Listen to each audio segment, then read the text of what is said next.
நிலா என்ன முடிவெடுத்திருப்பாங்கன்ற குழப்பத்தோடையே சோழன் வீட்டுக்கு போகிறாங்க. அது மட்டும் இல்லாமல் சரியாக பேசக்கூட மாட்டேங்கிறாங்க யார்கிட்டேயும். ரூமுக்கு போயிட்டு அவங்க பாட்டுக்கு அமைதியாக நாளைக்கு நிலா என்ன சொல்லுவாங்கன்னு யோசிச்சுக்கிட்டே இருக்காங்க. ஏன்னா நாளையிலேருந்து கோர்ட்டுக்கு நீங்கள் வர தேவையில்லைன்னு அவங்க சொன்ன வார்த்தையை அவங்களோட காதில் விழுந்துக்கிட்டே இருக்குது.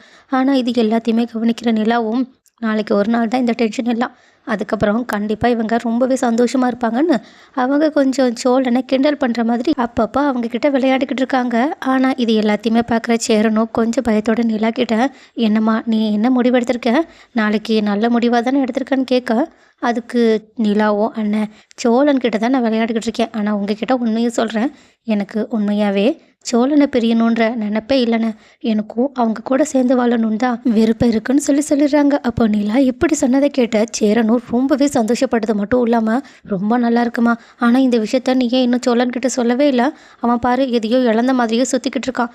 அண்ணன் எல்லாம் ஒரே நாள் தான், நாளைக்கு எல்லா விஷயமும் முடிஞ்சிட்டு வரட்டும், அதுக்கப்புறம் பாருங்கள் சோழனை கையிலேயே பிடிக்க முடியாது, அதனால தான் இப்போதைக்கு ஒரு நாள் அவங்கள டேஸ்ட் பண்ணி பார்க்கலான்றதுக்காக அப்படி சொல்லிக்கிட்டு இருக்கேன்னு சொல்லிட்டு அன்னைக்கு முழுக்க அவங்க அப்படியே பண்ணிக்கிட்டு இருக்காங்க. ஏன் அடுத்த நாள் கோர்ட்டுக்கு கிளம்புறதுக்கு முன்னாடி கூட அவங்க சோழன்கிட்ட சரியாக பேசுகிற மாதிரி கூட தெரியல, ஏதோ உண்மையாகவே அவங்களுக்கு டிவோர்ஸ் கொடுக்கறதுக்கு ஒத்துக்கிற மாதிரியெல்லாம் பேசிக்கிட்டு இருக்காங்க. இதை பார்க்க பார்க்க சோழனுக்கும் அழுகையே வருது. ஆனால் ஒரு கட்டத்தில் பேசாமல் சோழன்கிட்ட சொல்லிடலாமா நினைக்கிறாங்க. பட் இருந்தாலும் பரவாயில்ல, அவ்வளோதான், இப்போ தெரிய வந்துடும்ல, நம்ம இதுக்காக இப்போவே சொல்லி சர்ப்ரைஸை உடைக்கணும். ஏற்கனவே நம்மளை நிறைய விஷயத்தில் இவங்க எவ்வளோ டீஸ் பண்ணியிருக்காங்க, இந்த விஷயத்தில் இவங்களை நல்லா டீஸ் பண்ணி விடணும், அவங்களோட முகம் எப்படி போகுதுன்னு நான் பார்த்தே ஆகணும்னு சொல்லிட்டு நினச்சிக்கிட்டு இருக்கும்போது கரெக்டாக அவங்களுக்கு ஒரு ஃபோன் கால் வருது. இதை பார்த்துட்டு என்ன இவங்க நமக்கு கால் பண்ணுறாங்கன்னு சொல்லிட்டு ஒரு நிமிஷம் இதோ வந்துடுறேன்னு சொல்லிட்டு யார்கிட்டையுமே சொல்லாமல் அவங்க தனியாக போயிட்டு ஃபோன் பேசுகிறாங்க. ஆனால் அதை பேசி முடிச்சதுக்கப்புறமா ரொம்பவே வருத்தத்தோடு வெளியே வராங்க. அவங்களோட முகமே மாறின மாதிரி தோணுது. பட் அதை யாரும் கவனிக்கல. அதுக்கப்புறமா சரி நம்ம கிளம்பலாமான்னு சொல்லிட்டு ரொம்பவே சோகத்தோடு அவங்க சோழன்கிட்ட பேச, ஆனால் சோழனும் மனசே இல்லாமல் நிலாவை கூட்டிகிட்டு போகிறாங்க. ஒரு வழியாக அவங்களோட கேஸுமே வருது. அப்போது ஜட்ஜ் கேட்கும்போது சோழன் ரொம்பவே பதட்டத்தோடு நிலா என்ன சொல்லுவாங்கன்னு அவங்களோட முகத்தை பார்த்தா கரெக்டாக சோழன் பயந்த மாதிரியே நிலா எனக்கு இவங்க கூட சேர்ந்து வாழ விருப்பம் இல்லைன்னு சொல்லிடுறாங்க, எங்களுக்கு டிவோர்ஸ் கொடுத்துருங்கன்னு சொல்கிறாங்க. இதை கேட்டதுக்கப்புறமா அவ்வளோதான், சோழன் உடஞ்சி அழவே ஆரம்பிச்சிடுறாங்க. ஒரு நிமிஷம் நிலா, உனக்கு தான் என்னை ரொம்ப பிடிக்கும்ல, நீயே இங்கே இப்படி சொல்கிற, நான் ஏதாவது தப்பு பண்ணிட்டா தயவு செஞ்சு என்னை மன்னிச்சிரு, ஆனால் இப்படி மட்டும் பண்ணாத, இங்கே பாருங்கள் எங்களுக்கெல்லாம் டிவோர்ஸ் கொடுக்காதீங்க, இவங்க ஏதோ தெரியாமல் பேசிக்கிட்டு இருக்காங்க, இவங்க சொல்கிறதெல்லாம் நீங்கள் மனசில் எடுத்துக்காதீங்க, நிலாவுக்கு என்ன ரொம்பவே பிடிக்கும், இங்கே பாருங்கள் நிலா எல்லாருக்கிட்டையும் சொல்லுங்கள், ஒருவேளை நீங்கள் பிடிக்கலன்னு சொல்லிட்டா நம்மளால் இதுக்கப்புறமா ஒன்று சேர்ந்து வாழவே முடியாது, அவங்க நமக்கு டிவோர்ஸ் கொடுத்துருவாங்க, ப்ளீஸ் இந்த விஷயத்தில் விளையாடாதீங்கன்னு சொல்ல. ஆனால் நிலாவும் இங்கே பாருங்கள் சோழன், இது என்னோடய வாழ்க்கை, நான் ஒன்றும் விளையாடலை, எனக்கு உங்கள் கூட சேர்ந்து வாழ விருப்பம் இல்லை, அதை நான் இங்கே சொல்லிட்டேன் மேம், நீங்கள் எங்களுக்கு டிவோர்ஸ் கொடுத்துருங்கன்னு சொல்கிறாங்க. ஆனால் சோழனும் கதற ஆரம்பிக்கிறாங்க. பட் இது எல்லாத்தையுமே பார்க்குற அந்த ஜட்ஜுமே சரி உங்களுக்கு இன்னும் 1 வீக் டைம் தரேன், அதுக்குள்ளே என்ன முடிவுன்றதை 2 பேரும் சேர்ந்துடுங்க, இதுக்கு மேலே எங்களால் டைம் கொடுக்க முடியாது, 1 வீக்குக்கு அப்புறமாவும் உங்கள் ஒய்ஃப் எங்களுக்கு டிவோர்ஸ் வேணும்னு சொல்லிட்டு கேட்டால் கண்டிப்பாக நாங்கள் கொடுக்க தான் செய்வோம், ஸோ இது உங்களோட லைஃப் இஷ்யூ, கொஞ்சம் பார்த்து முடிவெடுங்கன்னு சொல்லிட்டு அந்த கேஸை முடிச்சு வச்சிடுறாங்க. முடிச்சு வச்சதுக்கப்புறமா நிலா வெளியே வந்து சோழனுக்கு தெரியாமல் கதறி கதறி அழுகிறாங்க. அது மட்டும் இல்லாமல் அவங்க இதுக்கு முன்னாடி ஃபோன் கால் வந்து போனாங்கல்ல, அந்த விஷயத்த நினச்சி பார்க்குறாங்க. அப்போ அவங்களுக்கு பண்ணது வேறு யாரும் கிடையாது, வானதி தான் அவங்களுக்கு ஃபோன் பண்ணியிருக்காங்க. அதுவும் நான் வேற ஒருத்தனை கல்யாணம் பண்ணிக்க போகிறேன்னு சொன்னல, என் கல்யாணம் அடுத்த மாதமே நடக்க போதுன்னு சொல்லியிருக்காங்க. நிலா அவங்கக்கிட்ட என்ன நீங்கள் என்ன பேசிக்கிட்டு இருக்கீங்க, பாண்டி நீங்கள் இல்லாமல் எவ்வளோ கஷ்டப்படுறாங்க தெரியுமான்னு கேட்க, அதுக்கு வானதியும் முதல்ல பாண்டியை நினச்சி வருத்தப்படுறத நீங்கள் விடுங்க, முக்கிய காரணம் நான் அவனை விடுறதுக்கான முக்கிய காரணமே நீங்கள் தான், என்ன நான் என்ன பண்ணேன், ஏன் ஒன்றும் பண்ணாத மாதிரி ட்ராமா பண்ணாதீங்க, உங்களை அந்த வீட்டில் எல்லாரும் தலையில் தூக்கி வச்சுட்டு கொண்டாடுறாங்க, என்னென்னா காலில் போட்டு மிதிக்கிறாங்க, என்னை யாரும் மதிக்கிறதே கிடையாது, எல்லாத்துக்கும் என்னை கிண்டல் பண்ணிக்கிட்டே தான் இருக்காங்க, நான் ஒரு விஷயம் பண்ணால் போதும் அதில் குத்தம் கண்டுபிடிச்சிக்கிட்டே இருக்காங்க, என் மனசை யாருமே எதுவுமே யோசிக்காமல் அவ்வளோ ஹர்ட் பண்ணுறாங்க, ஏன் இதே இது அவங்க யாராவது உங்களை ஏதாவது ஒரு வார்த்தையாவது சொல்லியிருக்காங்களா, இங்கே பாருங்கள் வானதி, நீங்கள் ஏதோ தப்பாக புரிஞ்சுக்கிட்டு இருக்கீங்கன்னு நினைக்கிறேன், அவங்க சும்மா காமெடிக்கு அப்பப்போ பேசதான் செய்வாங்க, ஏன் என்கிட்ட கூட பேசுவாங்க, நீங்கள் அதை கவனிச்சது இல்லையான்னு கேட்க, ஏப்பா கவனிச்சதே இல்லைப்பா, அதுவும் உங்ககிட்ட பேசினாலும் எவ்வளோ மரியாதையாக எவ்வளோ உரிமையோடு எவ்வளோ பாசத்தோடு பேசுவாங்க, என்னெல்லாம் வீட்டை விட்டு துரத்துற மாதிரி தான் எல்லாருமே பேசிக்கிட்டு இருப்பாங்க, முக்கியமாக உங்கள் புருஷன் சோழன் இருக்காங்களே, சாரி டம்மி புருஷன் சோழன் இருக்காங்களே, அவங்கள பார்த்தாவே எனக்கு ஆத்திரமாக வருது. பாண்டியும் என் மேலே அக்கறையாக தான் இருந்தான், என் மேலே பாசமாக தான் இருந்தான். ஆனால் எப்போ அவன்கிட்ட எனக்கு உங்களை பிடிக்கல, நீங்கள் வீட்டை விட்டு வெளியே போகணும்னு சொல்லி பேச ஆரம்பித்தனோ அப்போ தான் எங்களுக்குள்ளே சண்டையே ஆரம்பிச்சிதுன்னு சொல்ல ஷாக்கான நிலாவும், என்ன வானதி, என்ன அப்போனா உங்களுக்கு என்ன பிடிக்கலையா? நான் ஏன் வீட்டை விட்டு வெளியே போகணும்னு நீங்கள் நினைக்கிறீங்க? ஏன் அது உங்களுக்கு தெரியாதோ? இங்கே பாருங்க, இதுக்கு மேலேயும் எல்லாருக்கிட்டையும் ட்ராமா பண்ணுற மாதிரி என்கிட்டயும் ட்ராமா பண்ணிக்கிட்டு இருக்காதீங்க. நீங்கள் அந்த வீட்டில் இருக்கிற வரைக்கும் நான் இப்போ அடித்து சொல்கிறேன், கண்டிப்பாக அங்கே எந்த ஒரு பொண்ணுமே வரமாட்டா. சந்தாவும் நல்ல வேலை அந்த வீட்டை விட்டு போயிட்டாங்க. மறுபடியும் சேரான கல்யாணம் பண்ணிக்கிட்டு அந்த வீட்டுக்குள்ளே வந்தால் ஏதாவது பிரச்சனை பண்ணிவிட்டு அவங்களும் டிவோர்ஸ் வேணும்னு வந்து நிற்க தான் போகிறாங்க. என்னவானது இப்படியெல்லாம் பேசுகிறது எனக்கு வருத்தமாக இருக்குது. வருத்தப்படுங்க, உங்களால் நாங்கள் எவ்வளோ கஷ்டப்பட்டிருக்கோம் தெரியுமா? அதுவும் முக்கியமாக நான் எவ்வளோ கஷ்டப்பட்டிருக்கேன் தெரியுமா? உங்களால் தான் இப்போது நான் ஆசாசியாக காதலிச்ச பாண்டியை எனக்கு வேண்டான்ற முடிவெடுத்திருக்கேன். ஏன் பாண்டியும் இப்போது என்கிட்ட வந்து அவன் வெக்கத்தை விட்டு மன்னிப்பு கூட கேட்பான். இருந்தாலும் நான் உங்ககிட்ட கோவமாக பேசிட்டேன்ல, அந்த ஒரு காரணத்துக்காக தான் இது வரைக்கும் எனக்கு அவன் ஒரு மெசேஜ் கூட பண்ணாமல் இருக்கான். அவனுக்கு என் மேரேஜுன்னு நான் மெசேஜும் அனுப்புனதுக்கு அப்புறமாவும் அவன் ஒரு ரியாக்ஷனும் காட்டாமல் இருக்கான். நீங்கள் வேணா போய் பாண்டியை பாருங்கள், அவன் கண்டிப்பாக எங்கேயாவது மூலையில் உட்காந்து அழுதுகிட்டு தான் இருப்பான். இது எல்லாத்துக்கும் காரணம் நீங்கள் தான். அதை சொல்கிறதுக்காக தான் நான் உங்களுக்கு கால் பண்ணேன். சத்தியமாக சொல்கிறேன், நீங்கள் அந்த வீட்டில் இருக்கிற வரைக்கும் கண்டிப்பாக அங்கே வீட்டில் இருக்கவங்க யாருக்கும் கல்யாணமும் ஆகாது, அந்த வீட்டுக்கு வேறு ஒரு பொண்ணும் வரமாட்டான்னு சொல்லிட்டு அவங்க ஃபோனை உடனடியாக கட் பண்ணிடுறாங்க. ஆனால் வானதி இப்படி பேசுனதை கேட்டுட்டு நிலாவோ ரொம்பவே ஷாக் ஆகுறாங்க. அது மட்டும் இல்லாமல் அவங்க பாண்டி எங்கன்னு லைட்டாக தேடி பார்த்தா கரெக்டாக வானதி சொன்ன மாதிரிக்கே பாண்டி ஃபோனையே பார்த்துக்கிட்டு ஒரு மாதிரி அழுதுகிட்டு வருத்தப்பட்டுக்கிட்டு இருக்காங்க. பட் அதை யாருமே கவனிக்கல. ஏன்னா இப்போதைக்கு சோழனுக்கும் நிலாவுக்கும் டிவோர்ஸ் கேஸ் நடக்க போதில்ல, அதனால அவங்க அந்த விஷயத்தில் மும்முரமாக இருக்க அவங்க பாண்டியை கவனிக்கவே இல்லை. ஆனால் நிலா மட்டும் தான் கவனிக்கிறாங்க. அது மட்டும் இல்லாமல் நடந்தது எல்லாத்தையுமே யோசிச்சு பார்த்துட்டு, ஒருவேளை நம்ம இந்த வீட்டுக்கு வந்ததுனால தான் இந்த வீட்டில் எந்த ஒரு பொண்ணுமே வரமாட்டேங்கிறாங்களோ. முக்கியமாக பாண்டியும் வானதியும் அந்த அளவுக்கு காதலிச்சாங்க. ஆனால் இப்போ பாண்டி எனக்கு வானதி வேண்டான்னு சொல்லிக்கிட்டு இருக்காங்க. வானதியும் இதுக்கு காரணம் நான் தான் சொல்லிக்கிட்டு இருக்கா. ஒருவேளை இதுக்கு உண்மையாகவே நான் தான் காரணமாக இருப்போன்னு சொல்லிட்டு அவங்க மேலேயே எல்லா தப்பையுமே போட்டுக்கிட்டு இதுக்கு மேலேயும் நம்ம இந்த வீட்டில் இருக்க வேண்டாம், நம்மளால தானே இவ்வளோ பிரச்சனையும் சொல்லிட்டு மறுபடியுமே அவங்க வானதிக்கு கால் பண்ணி, வானதி நீங்கள் சொல்கிற மாதிரி ஒருவேளை நான் இந்த வீட்டில் இருக்கனால தான் இந்த பிரச்சனையெல்லாம் நடக்குதுன்னா, நான் இந்த வீட்டை விட்டு போயிட்டேன்னா எல்லாமே சரியாயிடுமான்னு கேட்க, அதுக்கு வானதியும் நீங்கள் என்ன சொல்ல வரீங்க? என்ன நீங்கள் வீட்டை விட்டு போக போகிறேன் என்கிட்ட சொல்ல போகிறீங்களா? அப்படி ஒரு ட்ராமாவை மட்டும் என்கிட்ட பண்ணால் நான் நம்புவேன்னு நினைக்கிறீங்களான்னு கேட்க, இங்கே பாருங்கள், தேவையில்லாமல் பேசாதீங்க, நான் உண்மையை தான் சொல்கிறேன். இன்றைக்கி எங்கள் 2 பேருக்கும் நடுவில் டிவோர்ஸ் கேஸ் நடக்குது. எனக்கு டிவோர்ஸ் வேணும்னு கேட்டால் எனக்கு இப்போவே கொடுத்துருவாங்க. அப்படி கொடுத்துட்டாங்கன்னா நான் இந்த வீட்டை விட்டு கண்டிப்பாக கிளம்பி போயிடுவேன். ஆனால் ஒரே ஒரு கண்டிஷன், நான் அப்படி இந்த வீட்டை விட்டு போயிட்டேன்னா நீங்கள் பாண்டி பண்ண தப்பை மன்னிச்சு ஏற்றுக்கிட்டு மறுபடியுமே அவனை கல்யாணம் பண்ணிப்பீங்களான்னு கேட்க, அதுக்கு வானதியும், அம்மா சாமி, முதல்ல நீங்கள் அந்த வீட்டை விட்டு வெளியே போங்க, அதுக்கப்புறமா நாங்கள் என்ன பண்ணுறதுன்றதை முடிவெடுத்துக்கிறோம். கண்டிப்பாக இதுக்கப்புறமா நீங்கள் அந்த வீட்டில் இல்லைன்னா நான் பாண்டியை மன்னிக்க கூட வாய்ப்பு இருக்குன்னு சொல்லிட்டு மறுபடியுமே திமிரோட ஃபோனை கட் பண்ணிடுறாங்க.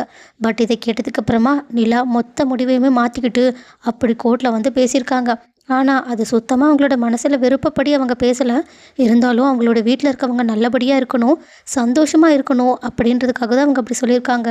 ஆனால் அவங்க சோழனோட மனசை புரிஞ்சுக்காமல் இப்படி சொன்னதுனால இன்னுமே அவங்க ரொம்பவே வருத்தப்பட்டுக்கிட்டு இருக்காங்க. ஒரு பக்கம் வீட்டுக்கு போனதுக்கப்புறமா நிலா அவங்களோட ரூமுக்கு போயிட்டு அழுதுகிட்டு இருக்க, இன்னொரு பக்கம் சோழனும் வெளியே போயிட்டு கதறி கதறி அழுகுறாங்க. பட் இதை பார்க்குற சேரனும், என்னடா சந்தோஷத்தில் அழுதுகிட்டு இருக்கியா? அந்த பொண்ணு உனக்கு டிவோர்ஸ் தரமாட்டேன்னு சொல்லிடுச்சு தானேன்னு கேட்க, அதுக்கு சோழனும் கட்டி பிடிச்சிக்கிட்டு, இல்லைண்ணே, எனக்கு அவள் டிவோர்ஸ் கொடுக்குறேன்னு ஒத்துக்கிட்டானே, இன்னும் 1 வாரம் மட்டும் எங்களுக்கு போனால் போகுதுன்னு டைம் கொடுத்துருக்காங்க. கண்டிப்பாக 1 வாரத்துக்கு அப்புறம் நிலா இந்த வீட்டை விட்டு போயிடுவா, எங்களுக்கு டிவோர்ஸ் கொடுத்துருவான்னு சொல்லிட்டு அவங்க கதறி கதறி அழுதுகிட்டு இருக்கா. ஆனால் சேரனுக்கோ ஒன்றுமே புரியல. நீ என்ன சொல்லிக்கிட்டு இருக்க? நீ முட்டாள்தனமாக வளராத, இரு நான் நிலா கிட்ட பேசிட்டு வரேன்னு சொல்லிட்டு அவங்க உடனடியாக ரூம் கதவை தட்டினா நிலா டோர் ஓப்பன் பண்ணவே இல்லை. ஆனால் நிறைய தடவை தட்டினதுனால தன்னோட கண்ணீரை தொடச்சிக்கிட்டு அவங்க ஓப்பன் பண்ணுறாங்க. ஆனால் அப்பயுமே நிலா அழுது அழுது முகம் ஃபுல்லாக வீங்கி இருக்கிறத பார்த்துட்டு சேரனும், என்னம்மா நீ என்ன அங்கே போய் சொல்லி வச்சேன்? அதுவும் நீ அழுதுகிட்டு இருக்கிறத பார்த்தா இது முடிவு உனக்கு பிடிக்கலன்னு எனக்கு நல்லா தெரியுது. காலையில் தானே என்கிட்ட சோழனுக்கு டிவோர்ஸ் கொடுக்க மாட்டேன்னு சொல்லி சொன்னேன். ஆனால் இப்போ என்னம்மா இப்படி பண்ணிக்கிட்டு இருக்க? உனக்கு என்னதாம்மா பிரச்சனைன்னு கேட்க, ஆனால் நிலாவும் அதெல்லாம் ஒன்றும் இல்லைண்ணே அப்படின்னு சமாளிச்சுக்கிட்டு இருக்காங்க.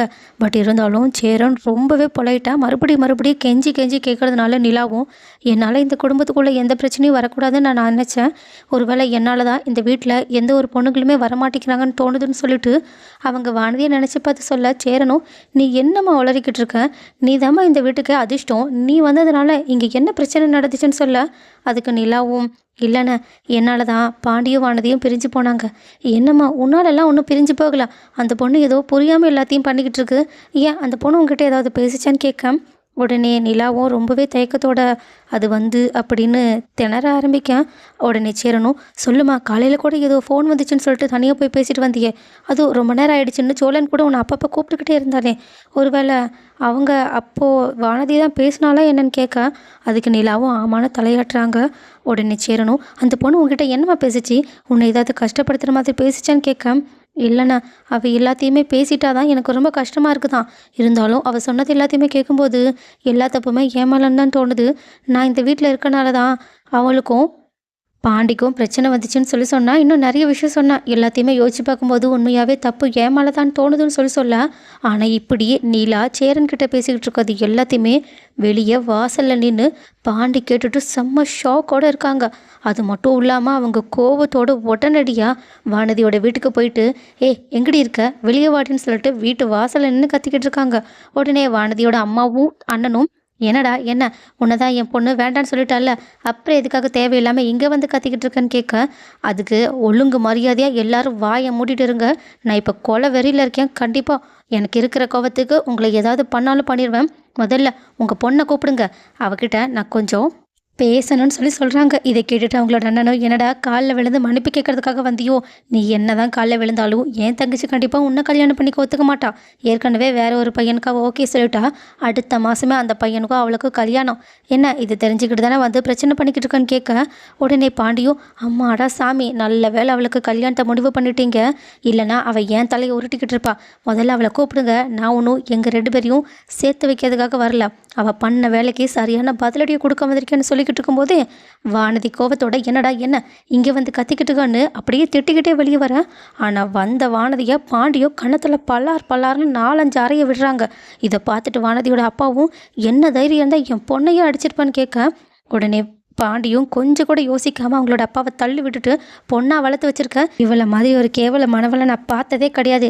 அதை நான் வேண்டான்னு சொல்லிட்டு போயிட்டல, அப்புறம் என்ன இதுக்காக நீ நிலாவுக்கு கால் பண்ண?